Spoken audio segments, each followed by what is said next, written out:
ಎಲ್ಲರಿಗೂ ನಮಸ್ಕಾರ. ಕರ್ನಾಟಕ ಪರೀಕ್ಷಾ ಪ್ರಾಧಿಕಾರ ಸಾಮಾನ್ಯ ಪ್ರವೇಶ ಪರೀಕ್ಷೆಯನ್ನು 16 ಮತ್ತು 17ನೇ ತಾರೀಕು ಈಗಾಗಲೇ ಮುಕ್ತಾಯಗೊಳಿಸಿದೆ. ತಮಗೆಲ್ಲರಿಗೂ ಗೊತ್ತಿದೆ 3,12,000 ವಿದ್ಯಾರ್ಥಿಗಳು ಪರೀಕ್ಷೆಯನ್ನು ಬರೆದಿದ್ದಾರೆ. ಇವತ್ತು ನಾವು ವಿನೂತನವಾಗಿ ಕರ್ನಾಟಕ ಪರೀಕ್ಷಾ ಪ್ರಾಧಿಕಾರದ ವತಿಯಿಂದ ತಾವು ಪರೀಕ್ಷಾ ಕೇಂದ್ರವಾರು ಎಷ್ಟು ವಿದ್ಯಾರ್ಥಿಗಳು ಪರೀಕ್ಷೆಯನ್ನು ಬರೆದಿದ್ದರು ಅವರ ಎಲ್ಲ OMR ಶೀಟ್ಗಳನ್ನು ಸಹ ಕರ್ನಾಟಕ ಪರೀಕ್ಷಾ ಪ್ರಾಧಿಕಾರದ ವೆಬ್ಸೈಟ್ನಲ್ಲಿ ನಾವು ಅಪ್ಲೋಡ್ ಮಾಡ್ತಾ ಇದ್ದೀವಿ. ತಾವು ನೋಡ್ಕೊಳ್ಬೋದು, ತಮ್ಮ ಸ್ನೇಹಿತರದು ಎಲ್ಲರದು ಸಹ ತಾವು ನೋಡ್ಕೊಳ್ಬೋದಾಗಿದೆ. ಈಗಾಗಲೇ ನಾವು ಕೀ ಆನ್ಸರ್ನ ಪಬ್ಲಿಷ್ ಮಾಡಿದ್ದೀವಿ. ಸದ್ಯದಲ್ಲೇ ಈಗ ನಾಳೆ ಲಾಸ್ಟ್ ಡೇಟ್ ಇದೆ, ಅಂತಿಮ ಕೀ ಆನ್ಸರ್ನ ಸಹ ನಾವು ಬಿಡುಗಡೆಗೊಳಿಸ್ತೀವಿ. ವಿದ್ಯಾರ್ಥಿಗಳಿಗೆ ಮುಂದೆ ಏನು ಅನ್ನುವಂಥ ಕೆಲವು ಕುತೂಹಲ ಇದ್ದೇ ಇರುತ್ತೆ. ವಿಶೇಷವಾಗಿ ನಾವು ಕೆಲವೊಂದು ಅರ್ಜಿಗೆ ಸಂಬಂಧಪಟ್ಟಂಥ, ಮೀಸಲಾತಿಗೆ ಸಂಬಂಧಪಟ್ಟಂಥ ಕೆಲವೊಂದು ವಿಷಯಗಳನ್ನ ನಾವು ಈಗ ತಮಗೆ ತಿಳಿಸ್ಲಿಕ್ಕೆ ಇಚ್ಛೆ ಪಡ್ತೀನಿ. ವಿಶೇಷವಾಗಿ ತಾವೆಲ್ಲರೂ ಅರ್ಜಿ ಹಾಕುವಂಥ ಸಂದರ್ಭದಲ್ಲಿ ಕೆಲವೊಂದು ಮಿಸ್ಟೇಕ್ಗಳನ್ನು ಮಾಡಿದ್ರಿ. ಸಾಕಷ್ಟು ವಿದ್ಯಾರ್ಥಿಗಳು ಎಡಿಟ್ ಆಪ್ಷನ್ ಕೊಡಿ ನಾವು ಸರಿಪಡಿಸ್ಲಿಕ್ಕೆ, ಮತ್ತು ಕೆಲವೊಂದು ಜಾತಿ ಪ್ರಮಾಣ ಪತ್ರಗಳನ್ನ ನಾವು ತಗೊಳೋದಕ್ಕೆ ಆಗಿರಲಿಲ್ಲ, ನಾವೀಗ ತಗೊಂಡಿದ್ದೀವಿ, ಅದಕ್ಕೆ ಅವಕಾಶ ಕೊಡಿ ಅಂತೇಳಿ ತಾವು ಸಾಕಷ್ಟು ಬೇಡಿಕೆಯನ್ನು ಇಟ್ಟಿದ್ರಿ. ನಾವು ಪರೀಕ್ಷೆ ಇರುವ ಹಿನ್ನೆಲೆಯಲ್ಲಿ ಆ ಸಂದರ್ಭದಲ್ಲಿ ನಿಮಗೆ ಎಡಿಟ್ ಅವಕಾಶವನ್ನು ಕೊಟ್ಟರೆ ತಾವು ಓದುವಂಥದ್ದಕ್ಕೆ ಸಮಸ್ಯೆ ಆಗುತ್ತೆ ಅಂತ ನಾವು ಅವಕಾಶವನ್ನು ಕೊಟ್ಟಿರಲಿಲ್ಲ.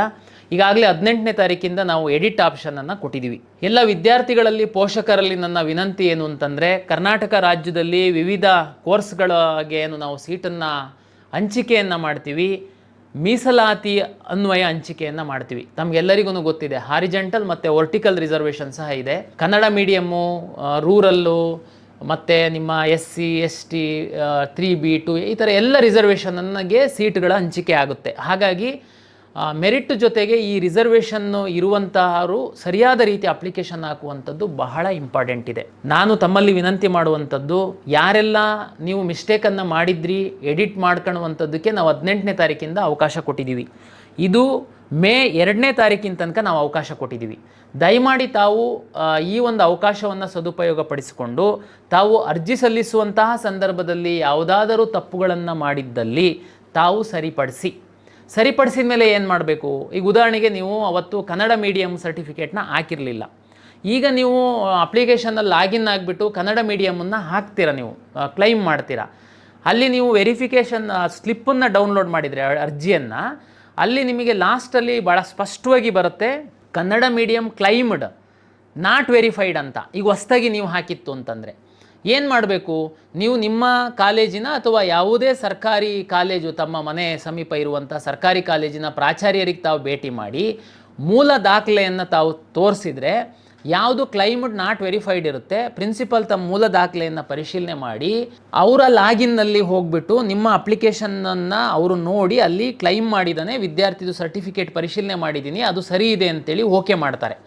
ಆ ನಂತರ ನೀವು ನಿಮ್ಮ ಅಪ್ಲಿಕೇಶನನ್ನು ಡೌನ್ಲೋಡ್ ಮಾಡಿದರೆ ನೀವು ಕ್ಲೈಮ್ಡ್ ಮತ್ತು ವೆರಿಫೈಡ್ ಅಂತ ಬರುತ್ತೆ. ಅಂದರೆ ಇದರದ್ದು ತಾತ್ಪರ್ಯ ಇಷ್ಟೇ, ಸಿಂಪಲ್ಲಾಗಿ ಹೇಳುವಂಥದ್ದಾದರೆ, ಈ ಹಿಂದೆ ತಾವು ಅಪ್ಲಿಕೇಶನ್ ಹಾಕಿದಂಥ ಸಂದರ್ಭದಲ್ಲಿ ಕನ್ನಡ ಮೀಡಿಯಮ್ಮು, ರೂರಲ್ಲು ಮತ್ತು ಲಿಂಗ್ವಿಸ್ಟಿಕ್ ಮೈನಾರಿಟಿ, ರಿಲಿಜಿಯಸ್ ಮೈನಾರಿಟಿ ಈ ಮತ್ತು ಸ್ಟಡಿ ಸರ್ಟಿಫಿಕೇಟಿಗೆ ಸಂಬಂಧಪಟ್ಟಂತೆ ಯಾರು ತಾವು ದಾಖಲೆಗಳನ್ನು ತಮ್ಮ ಕಾಲೇಜಿನ ಪ್ರಾಚಾರ್ಯರ ಬಳಿ ಮೂಲ ದಾಖಲೆಗಳನ್ನು ತೋರಿಸಿ ಪರಿಶೀಲನೆ ಮಾಡ್ಕೊಳ್ಳೋದಕ್ಕೆ ನಾವು ಹೇಳಿದ್ವಿ. ಈಗ ನಮ್ಮಲ್ಲಿ 2,70,000 ವಿದ್ಯಾರ್ಥಿಗಳು ಈಗಾಗಲೇ ಪರಿಶೀಲನೆ ಮಾಡಿಕೊಂಡಿದ್ದಾರೆ. ಇನ್ನೊಂದು 30,000 ವಿದ್ಯಾರ್ಥಿಗಳು ಪರಿಶೀಲನೆಗೆ ಬಾಕಿ ಇದೆ. ದಯಮಾಡಿ ಆ ವಿದ್ಯಾರ್ಥಿಗಳು ಎಲ್ಲ ದಾಖಲೆಗಳನ್ನ ಅಗತ್ಯ ಇಲ್ಲ. ಉದಾಹರಣೆಗೆ ನೀವು 371J, ನಿಮ್ಮ ಕ್ಯಾಸ್ಟ್ ಸರ್ಟಿಫಿಕೇಟು, ಇನ್ಕಮ್ ಸರ್ಟಿಫಿಕೇಟು, ಇದು ಎಲ್ಲ ನೀವು RD ನಂಬರ್ ಹಾಕಿದರೆ ಸಾಫ್ಟ್ವೇರಲ್ಲೇ ನಾವು ವೆರಿಫಿಕೇಷನ್ ಮಾಡ್ತೀವಿ. ತಾವು ಯಾವುದೇ ಕಾಲೇಜ್ ಪ್ರಾಚಾರ್ಯರಿಗೆ ವೆರಿಫಿಕೇಷನಿಗೆ ಹೋಗುವಂಥ ಅಗತ್ಯ ಇಲ್ಲ. ನೀವು ಯಾರು ಕನ್ನಡ ಮೀಡಿಯಮ್ಮು ರಿಸರ್ವೇಷನ್ ಕ್ಲೈಮ್ ಮಾಡಿದ್ದೀರಾ, ಲಿಂಗ್ವಿಸ್ಟಿಕ್ ಮೈನಾರಿಟಿ ಕ್ಲೈಮ್ ಮಾಡಿದ್ದೀರಾ, ರಿಲಿಜಿಯಸ್ ಮೈನಾರಿಟಿ ಕ್ಲೈಮ್ ಮಾಡಿದ್ದೀರಾ, ರೂರಲಲ್ಲಿ ಓದಿರುವಂಥವರು ರೂರಲ್ ರಿಸರ್ವೇಷನ್ ಕ್ಲೈಮ್ ಮಾಡಿದ್ದೀರಾ, ನೀವು ಮಾತ್ರ ಕ್ಲೈಮ್ ಮಾಡಿರುವಂತಹ ವಿದ್ಯಾರ್ಥಿಗಳು ಆ ಮೂಲ ದಾಖಲೆಯನ್ನು ತಮ್ಮ ಕಾಲೇಜಿನ ಪ್ರಾಚಾರ್ಯರು ಅಥವಾ ಯಾವುದೇ ತಮ್ಮ ಮನೆ ಹತ್ತಿರದ ಸರ್ಕಾರಿ ಪದವಿ ಪೂರ್ವ ಕಾಲೇಜಿನ ಪ್ರಾಚಾರ್ಯರ ಬಳಿ ತಾವು ತಮ್ಮ ಮೂಲ ದಾಖಲೆಗಳನ್ನು ತೋರಿಸಿ ಪರಿಶೀಲನೆ ಮಾಡಿಕೊಳ್ಬೇಕಾಗುತ್ತೆ. ಈಗೇನು 2ನೇ ತಾರೀಕಿನ ತನಕ ನಾವು ಎಡಿಟ್ ಆಪ್ಷನ್ ಕೊಟ್ಟಿದ್ದೀವಿ. ಹಿಂದೆ ಹಾಕಿಲ್ದಿರೋರು ಈಗ ಯಾರಾದರೂ ತಾವು ಎಡಿಟ್ ಮಾಡ್ಕೊಂಡ್ರೆ ತಾವು ಎಡಿಟ್ ಮಾಡ್ಕೊಂಡಂತಹ ರಿಸರ್ವೇಷನ್, ನಾನು ಈಗಾಗಲೇ ಹೇಳಿದಂಥದ್ದು ರಿಸರ್ವೇಷನ್ನು ಏನಾದರೂ ತಾವು ಎಡಿಟ್ ಮಾಡ್ಕೊಂಡು ಕ್ಲೈಮ್ ಮಾಡಿದ್ದೆ ಆದರೆ ತಾವು ತಮ್ಮ ಕಾಲೇಜಿನ ಪ್ರಾಂಶುಪಾಲರ ಬಳಿ ಅದನ್ನು ದಾಖಲೆಯನ್ನು ಪರಿಶೀಲನೆ ಮಾಡಿಕೊಳ್ಳಿ ಎನ್ನುವಂಥದ್ದು ವಿನಂತಿ. ಇನ್ನು ಬಹುಮುಖ್ಯವಾಗಿ ಬೇರೆಯವರು ಹೇಗೆ ಡಾಕ್ಯುಮೆಂಟ್ ವೆರಿಫಿಕೇಷನ್ ಮಾಡುವಂಥದ್ದು, ನಾನು ಈಗಾಗಲೇ ಹೇಳಿದಂತೆ ನಮ್ಮಲ್ಲಿ ಎ ಕ್ಲಾಸ್ ಅವರೆಲ್ಲರೂ ಈಗ ನಾನು ಇಷ್ಟ ತನಕ ಹೇಳಿದ್ರೊಳಗಡೆ ಬಂದುಬಿಡ್ತೀರಾ. ಇದಲ್ಲದೆ ಬಿ ಸಿ ಡಿ ಈ ರೀತಿ ಜೆಡ್ ಕ್ಲಾಸ್ ತನಕ ಬೇರೆ ಬೇರೆ ಕೆಟಗರಿ ಕ್ಲಾಸ್ಗಳನ್ನು ತಾವು ಕ್ಲೈಮ್ ಮಾಡಿದ್ದೀರಾ. ನಿಮ್ಮದು ನಾವು ಇಲ್ಲಿವರೆಗೆ ಯಾವುದೇ ದಾಖಲೆಗಳನ್ನು ನಾವು ಪರಿಶೀಲನೆ ಮಾಡಿಲ್ಲ. ಉದಾಹರಣೆಗೆ ಬಿ ಅಂತಂದರೆ ತಂದೆ ತಾಯಿ ಅವರು ಕನ್ನಡಿಗರಾಗಿರ್ತಾರೆ, 10th ಸ್ಟ್ಯಾಂಡರ್ಡ್ ತನಕ ಕನ್ನಡದಲ್ಲಿ ಓದಿರ್ತಾರೆ. ಈ ರೀತಿ ಸಿ ಡಿ ಗಡಿನಾಡು ಮತ್ತು ಹೊರನಾಡು ಕನ್ನಡಿಗರು.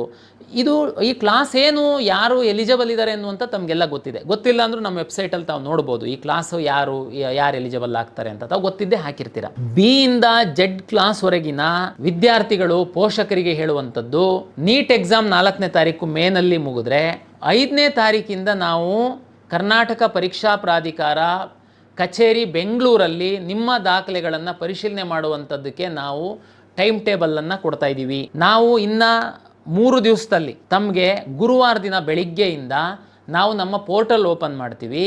5ನೇ ತಾರೀಕಿಂದ ನೆಕ್ಸ್ಟು 12 ಅಥವಾ 13ನೇ ತಾರೀಕಿನವರೆಗೆ ಅಂದರೆ ಎಷ್ಟು ಜನ ನೀವು ಪ್ರತಿ ದಿವಸ ನಾವು ನಿಮಗೆ ಒಂದು ಸ್ಲಾಟ್ ಕೊಡ್ತೀವಿ. ತಾವು ನಮ್ಮಲ್ಲಿ ರಿಜಿಸ್ಟ್ರೇಷನ್ ಮಾಡ್ಕೊಳ್ಬೇಕು. ರಿಜಿಸ್ಟ್ರೇಷನ್ ಮಾಡ್ಕೊಂಡಂಥವ್ರು ಆ ದಿನ ತಾವು ಈ ಯಾರು ಬಿ ಇಂದ ಜೆಡ್ ಕ್ಲಾಸ್ವರೆಗಿನ ಪೋಷಕರು, ವಿದ್ಯಾರ್ಥಿಗಳು ಮತ್ತು ಪೋಷಕರು ಬರಬೇಕಾಗುತ್ತೆ. ಇದು ನಾನು ಇನ್ನೊಮ್ಮೆ ರಿಪೀಟ್ ಮಾಡಿಬಿಡ್ತೀನಿ ತಮ್ಮ ಎಲ್ಲರ ಮಾಹಿತಿಗೋಸ್ಕರ, ಇದು ತುಂಬ ಇಂಪಾರ್ಟೆಂಟ್ ಇದೆ. ಎ ಕ್ಲಾಸ್ ಹೊರತುಪಡಿಸಿ ಬಿ ಕ್ಲಾಸಿಂದ ಜೆಡ್ ಕ್ಲಾಸ್ವರೆಗೆ ಯಾರು ತಾವು ಅರ್ಜಿಯಲ್ಲಿ ಹಾಕಿದ್ದೀರಾ, ಅರ್ಜಿಯನ್ನು ಸಲ್ಲಿಸಿದ್ದೀರಾ, ತಮ್ಮ ದಾಖಲೆಗಳ ಪರಿಶೀಲನೆಗೆ ಮೇ 5ನೇ ತಾರೀಕಿಂದ ನಾವು ವೇಳಾಪಟ್ಟಿಯನ್ನು ನೀಡ್ತಾ ಇದ್ದೀವಿ. ಯಾರು ಬಿ ಇಂದ ಜೆಡ್ ಕ್ಲಾಸ್ವರೆಗೆ ಕ್ಲೈಮ್ ಮಾಡಿರುವಂತಹ ವಿದ್ಯಾರ್ಥಿಗಳು, ಪೋಷಕರು, ನಾವು ಬುಧವಾರದಿಂದ ನಿಮಗೆ ಒಂದು ನಮ್ಮ ಕರ್ನಾಟಕ ಪರೀಕ್ಷಾ ಪ್ರಾಧಿಕಾರದ ವೆಬ್ಸೈಟಲ್ಲಿ ಒಂದು ಮಾಡ್ಯೂಲನ್ನು ಕೊಡ್ತೀವಿ. ತಾವು ರಿಜಿಸ್ಟ್ರೇಷನ್ ಮಾಡ್ಕೊಂಡು ಮೇ 5ನೇ ತಾರೀಕಿಂದ ಬೆಳಿಗ್ಗೆ ನಾವು 500 ವಿದ್ಯಾರ್ಥಿಗಳಿಗೆ ಮತ್ತು ಮಧ್ಯಾಹ್ನ 500 ವಿದ್ಯಾರ್ಥಿಗಳಿಗೆ ನಾವು ಅವಕಾಶವನ್ನು ಕೊಡ್ತಾ ಇದ್ದೀವಿ. ತಾವು ರಿಜಿಸ್ಟ್ರೇಷನ್ ಮಾಡ್ಕೊಂಡು ಯಾವ ದಿನ ತಮಗೆ ಸಿಗುತ್ತೆ ಆ ದಿನ ಬೆಂಗಳೂರಿನಲ್ಲಿರುವಂತಹ ಕರ್ನಾಟಕ ಪರೀಕ್ಷಾ ಪ್ರಾಧಿಕಾರದ ಕಚೇರಿಗೆ ಬಂದರೆ ನಾವು ನಿಮ್ಮ ದಾಖಲೆಗಳ ಪರಿಶೀಲನೆಯನ್ನು ಮಾಡ್ತೀವಿ. ಇದು ಬಿ ಇಂದ ಜೆಡ್ ಕ್ಲಾಸ್ ಇರುವವರಿಗೆ. ಇದಲ್ಲದೆ ನಮ್ಮಲ್ಲಿ ವಿಶೇಷ ಕೆಟಗರಿ ವಿದ್ಯಾರ್ಥಿಗಳು ಒಂದಷ್ಟು ಜನ ಇದ್ದೀರಾ.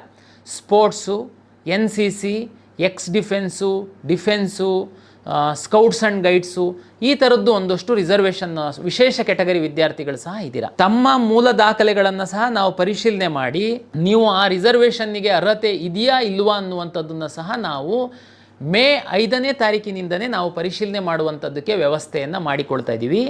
ನಾಳೆ ಮೇ 5ನೇ ತಾರೀಕು, 6ನೇ ತಾರೀಕು, 7ನೇ ತಾರೀಕು ಯಾರ್ಯಾರು ಬರಬೇಕು ಅಂದರೆ NCC ಅವ್ರು ಬರಬೇಕಾ, ಸ್ಪೋರ್ಟ್ಸ್ ಕೆಟಗರಿ ಅವರು ಬರಬೇಕಾ, ಸ್ಕೌಟ್ಸ್ ಆ್ಯಂಡ್ ಗೈಡ್ಸ್ ಅವರು ವಿದ್ಯಾರ್ಥಿಗಳು ಬರಬೇಕಾ ಅನ್ನುವಂಥದ್ದನ್ನು ನಾವು ನಾಳೆ ನಿಮಗೆ ಟೈಮ್ ಟೇಬಲ್ ಕೊಡ್ತಾ ಇದ್ದೀವಿ. ತಾವೆಲ್ಲ ಡಾಕ್ಯುಮೆಂಟನ್ನು ರೆಡಿ ಇಟ್ಕೊಳ್ಳಿ. ಹಾಗಾಗಿ ಈಗ ಪರೀಕ್ಷಾ ಪ್ರಾಧಿಕಾರ ಪರೀಕ್ಷೆಯನ್ನು ನಡೆಸಿದೆ. ಈಗ ಎ ಕ್ಲಾಸಲ್ಲಿರುವಂಥವರು ದಾಖಲೆಗಳನ್ನ ತಾವು ತಮ್ಮ ಕಾಲೇಜಲ್ಲೇ ಪರಿಶೀಲನೆ ಮಾಡ್ಕೊಳ್ತೀರಾ. ಯಾರು ಕ್ಯಾಸ್ಟು ಮತ್ತು ಇನ್ಕಮು 371J ಇದ್ದಿದ್ದು ತಾವು RD ನಂಬರ್ ಹಾಕಿದರೆ ನಾವೇನೇ ತಂತ್ರಾಂಶದಲ್ಲಿ ಪರಿಶೀಲನೆ ಮಾಡ್ತೀವಿ. ಬಿ ಇಂದ ಜೆಡ್ ಕ್ಲಾಸ್ವರೆಗೆ ಇರುವಂಥವರಿಗೆ ಮತ್ತು ವಿಶೇಷ ಕೆಟಗರಿ ಇಲ್ಲಿ ಯಾರು ಸ್ಪೋರ್ಟ್ಸು, NCC ಇವರಿಗೆ ಮೇ 5ನೇ ತಾರೀಕಿಂದ ದಾಖಲೆ ಪರಿಶೀಲನೆ ಮಾಡುವಂಥದ್ದಕ್ಕೆ ನಾವು ವ್ಯವಸ್ಥೆಯನ್ನು ಮಾಡಿಕೊಂಡಿದ್ದೀವಿ. ಮುಂದುವರೆದು ಇಲ್ಲಿ ಒಂದು ವಿಶೇಷವಾದ ಒಂದು ಪಾಯಿಂಟನ್ನು ನಾನು ಹೇಳ್ತೀನಿ. SC ಮತ್ತು ST ವಿದ್ಯಾರ್ಥಿಗಳಿಗೆ ಈ ಹಿಂದೆ ಸಹ ನಾನು ಹೇಳಿದ್ದೆ, SC ಮತ್ತು ST ವಿದ್ಯಾರ್ಥಿಗಳು ತಮ್ಮ ಜಾತಿ ಪ್ರಮಾಣ ಪತ್ರದ ಜೊತೆಗೆ ತಮ್ಮ ಇನ್ಕಮ್ ಆದಾಯ ಪ್ರಮಾಣ ಪತ್ರವನ್ನು ಸಹ ತಾವು ಹಾಕಬೇಕು. ದಯಮಾಡಿ ಅರ್ಥ ಮಾಡ್ಕೊಳ್ಳಿ.